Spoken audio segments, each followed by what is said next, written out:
পটলের দোরমা তো আমরা সবাই খেয়েছি। আজকে তোমাদেরকে বানিয়ে দেখাবো একদম ইউনিকভাবে তৈরি পেঁয়াজের দোরমা। নমস্কার বন্ধুরা, মিঠু ভ্যানেরিয়া কুকিংয়ে তোমাদের সকলকে স্বাগত। আজকে তোমাদের জন্য নিয়ে হাজির হয়েছি ইউনিক একটা রেসিপি, যার নাম হচ্ছে পেঁয়াজের দোরমা। পেঁয়াজের দোরমা বানানোর জন্য প্রথমেই তোমাদেরকে বড় বড় সাইজের পেঁয়াজ নিতে হবে। আমি এখানে বড় বড় সাইজের 5টা পেঁয়াজ নিয়ে নিয়েছি। এবার পেঁয়াজের সরু মতো যে অংশটা থাকে, অর্থাৎ নিচের দিকের অংশটাকে একটুখানি কেটে নিতে হবে। নেওয়ার পরে পেঁয়াজের ভিতর থেকে পেঁয়াজের যে শ্বাস মতো ওগুলো থাকে সেগুলোকে বের করে নিতে হবে। আর এই কাজটা তোমরা চেষ্টা করবে চামচের সাহায্যে করতে। আমরা ঠিক যেভাবে পটলের দোরমার জন্য পটলের বীজগুলোকে বের করে নিই, ঠিক তেমনি পেঁয়াজের দোরমার জন্য পেঁয়াজের ভিতরের অংশগুলোকে বের করে নিতে হবে। অর্থাৎ পেঁয়াজটাকে এমনভাবে কুড়িয়ে নিতে হবে যাতে ভেতর দিকের অংশটা ফাঁকা হয়ে যায়। তোমরা চাইলে এরকম ছোট ছুরিগুলোর সাহায্যেও বের করে নিতে পারো, তবে যারা এক্সপার্ট নয় বা নতুন নতুন রান্না শিখছো তারা ছুরির বদলে চামচ দিয়ে করতে চেষ্টা করবে, তাহলে কিন্তু পেঁয়াজের গায়ে কেটে যাওয়ার কোনো চান্স থাকবে না। ভেতর থেকে যে এক্সট্রা অংশগুলো আমরা বের করে দিচ্ছি, এগুলো দিয়ে কিন্তু আমরা মশলাটা বানাবো। একটা একটা করে সমস্ত পেঁয়াজগুলোকে রেডি করে নিচ্ছি।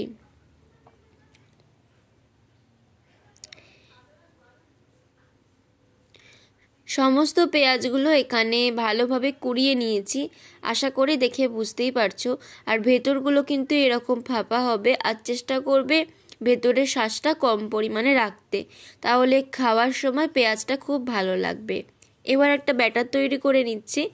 তার জন্য নিয়ে নিচ্ছি ডিম। একদম সহজ রেসিপি, কিন্তু খেতে কিন্তু ভীষণই সুস্বাদু। 2টো ডিম নিয়ে নিচ্ছি, 2টো ডিমকে ফাটিয়ে নিচ্ছি একটা বাটির মধ্যে। ডিমের মধ্যে দিয়ে দিচ্ছি স্বাদ মতো লবণ, আর দিচ্ছি একটু ঝালের জন্য লঙ্কার গুঁড়ো, আর দিচ্ছি হলুদ গুঁড়ো। হলুদ দিলে ডিমের আষ্টে ভাবটা কেটে যায়। ভালোভাবে এটাকে একটু মিক্স করে নিচ্ছি। এবার রেডি করে রাখা পেঁয়াজের মধ্যে দিয়ে দিতে হবে এই ডিমের গোলাটা। ডিমের এই ব্যাটারটা বা ডিমের এই গোলাটা দেওয়ার সময় পেঁয়াজটাকে কিন্তু পুরোপুরি এটা দিয়ে ভর্তি করবে না, কেননা ডিমটা যখন ভাজা হবে বা পেঁয়াজটা যখন ভাজা হবে তখন কিন্তু এই ডিমের এটা অনেকটা ফুলে উঠবে। এবার একটা ফ্রাই প্যান নিয়ে নিতে হবে, আর ফ্রাই প্যানের মধ্যে দিয়ে দিতে হবে সর্ষের তেল। তোমরা চাইলে সাদা তেলেও করতে পারো, তবে সর্ষের তেলে রান্নাটা করলে টেস্টটা ভালো হবে। তেলটা মিডিয়াম একটু গরম হওয়ার পরে একটা একটা করে পেঁয়াজ তেলের ওপরে দিয়ে দিতে হবে।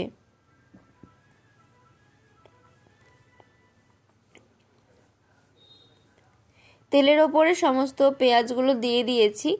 এবার এই পেঁয়াজগুলোকে রান্না হওয়ার জন্য ওয়েট করতে হবে 5 থেকে 7 মিনিট। আর গ্যাসের ফ্লেম থাকবে কিন্তু একদমই লোতে। লো ফ্লেমে 5 থেকে 7 মিনিট বা তারও একটু বেশি সময় ধরে এটাকে কুক করতে হবে। ফিরে এলাম 10 মিনিট পরে। তোমাদেরকে বলেছিলাম 7 মিনিট, কিন্তু এটা হতে হতে আমার 10 মিনিট লেগে গেছে। তোমরা যখন দেখবে যে পেঁয়াজের মধ্যে থেকে এই রকমভাবে ডিমের এগুলো ফুলে বেরিয়ে আসছে, তখন বুঝে নেবে যে সুন্দরভাবে এটা হয়ে গেছে, আর পেঁয়াজটাও কিন্তু বেশ নরম হয়ে যাবে। এবার একটা একটা করে সমস্ত পেঁয়াজগুলোকে তুলে নেব।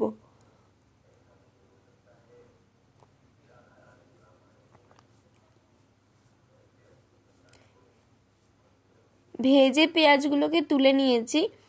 এবার এই পেঁয়াজটাকে গ্রেভিতে দেওয়ার জন্য, গ্রেভিটার জন্য যা যা লাগবে সেই পেস্টটা করে নেব।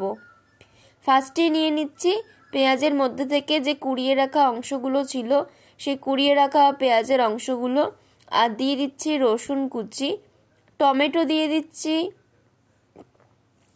একটা মিডিয়াম সাইজের টমেটো, আর দিয়ে দিচ্ছি কাঁচা লঙ্কা। আর এর মধ্যে আদাও দিয়েছিলাম, সেটা ভিডিও শ্যুট করতে ভুলে গেছি। এখানে 1 ইঞ্চি পরিমাণ আদাও তোমরা দিয়ে দেবে। সমস্ত মশলাটাকে সুন্দর করে ফাইন পেস্ট বানিয়ে নিয়েছি। এবার ওই তাওয়ার মধ্যেই দিয়ে দিচ্ছি আরও একটু সামান্য তেল। তেলটা দেওয়ার পর ফোড়নে দিচ্ছি গোটা গরম মশলা, দারচিনি, এলাচ দিলাম, আর দিয়ে দিচ্ছি গোটা জিরে। ফোড়নটা থেকে একটা মিষ্টি গন্ধ ওঠা পর্যন্ত ফোড়নটাকে ভাজতে হবে, আর গ্যাসের ফ্লেম থাকবে একদম লোতে।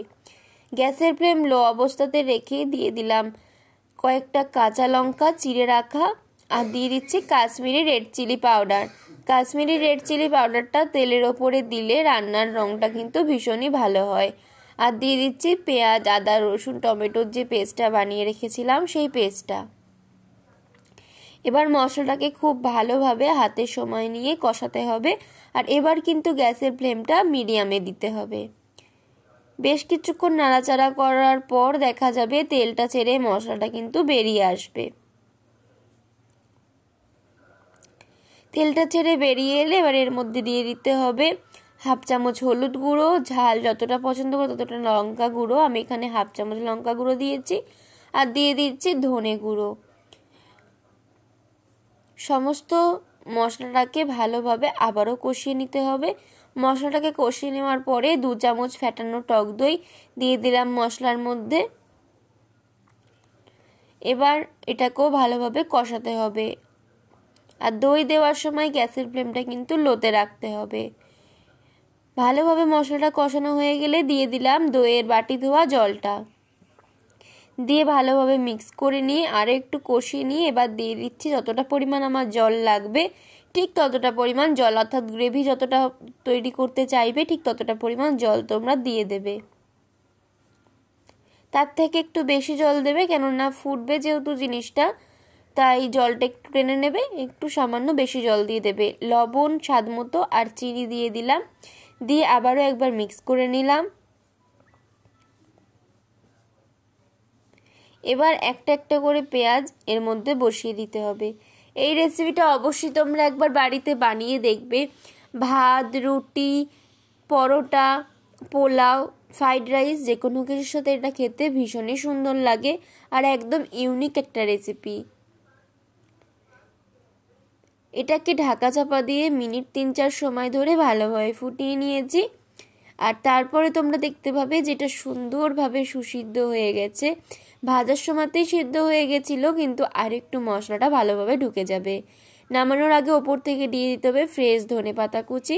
ধনেপাতা না থাকলে তোমরা কাসুরি মেথি ব্যবহার করতে পারো, আর যদি তোমরা চাও তাহলে দিতে পারো গরম মশলা। রেডি হয়ে গেল আমাদের ইউনিকভাবে তৈরি পেঁয়াজের দোরমা রেসিপি। আজকের রেসিপিটা তোমাদের কেমন লাগলো অবশ্যই কিন্তু কমেন্ট করে জানাতে ভুলবে না। যদি তোমাদের রেসিপিটা ভালো লাগে তাহলে চ্যানেলটাকে অবশ্যই সাবস্ক্রাইব করে দেবে। চলো তোমাদেরকে এবার দেখানো যাক যেটা খেতে কেমন হয়েছে, রিভিউটা তোমাদেরকে দেওয়া যাক। পেঁয়াজের একটু দোরমা নিয়ে ওপর থেকে একটু লেবু চিপে ভালোভাবে ভাতটাকে মাখিয়ে পেঁয়াজের দোরমাটা খেলে দুর্দান্ত লাগবে এর স্বাদটা। একবার বানালে বারবার বানাতে হবে।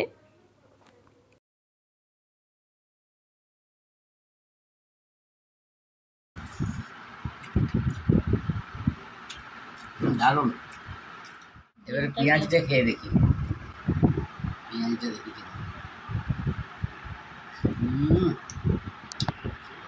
পেঁয়াজও আসছে, ডিমও আসছে, অপূর্ব।